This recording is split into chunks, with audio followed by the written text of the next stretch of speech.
મહેસાણામાં 19 વર્ષ અને 8 મહિનાની યુવતીને સરપંચ બનાવી દેવાઈ।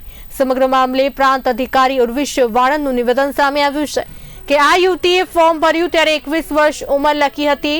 યુવતીની ઉંમર 21 વર્ષ કરતા ઓછી હોવાનું ધ્યાને આવ્યું છે। કલેક્ટરને આ જે રિપોર્ટ જે છે સુપરત કરવામાં આવશે।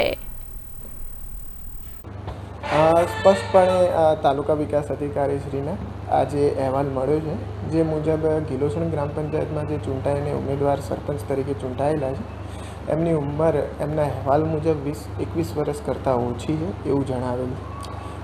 જ્યારે ઉમેદવારી પત્ર જ્યારે આરોને રજૂ થયેલું ત્યારે એમના ઉંમર એમને પોતે 21 વર્ષ તેવી બતાવેલી છે, જેના આધારે આરોશ્રીએ નિર્ણય લીધેલો હતો અને એના કારણે ફોર્મ મંજૂર પણ થયેલું હતું અને ચૂંટણી પણ થઈ અને એમાં ચૂંટણીમાં એ વિજેતા તરીકે પણ જાહેર થયેલા છે।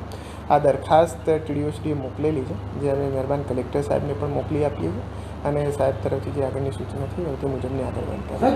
જ્યારે ગ્રામ પંચાયતની ઉમેદવારી ફોર્મ ભરવાનું હોય છે, એમાં ઉંમર લખવાની હોય છે કે જન્મ તારીખ લખવાની? એની અંદર ઉંમર જ લખવાની હોય છે, જેની અંદર સ્પષ્ટ કે મારે આટલા વર્ષ પૂરા થયા છે, જેની અંદર એમને 21 વર્ષ પૂરા એવું બતાવેલું છે। અને તો પછી આ એલફી કેમ જિલ્લા પંચાયતે મંગાવી હતી, એનું કારણ શું? આ વિવાદ કેમ સામે આવ્યો? એ એમના કોઈ વહીવટી કારણસર મંગાવ્યું હશે, એ ખ્યાલ નથી। સાહેબ, આ ઉમેદવારનું શું કાર્યવાહી કરાશે, જેની ભૂલો ચૂક થતી હોય? આ જે દરખાસ્ત છે મેં રાજ્ય ચૂંટણી આયોગને મોકલી આપી છે। આયોગ તરફથી જે નિર્ણય થશે તે કાર્યવાહી થઈ શકે છે।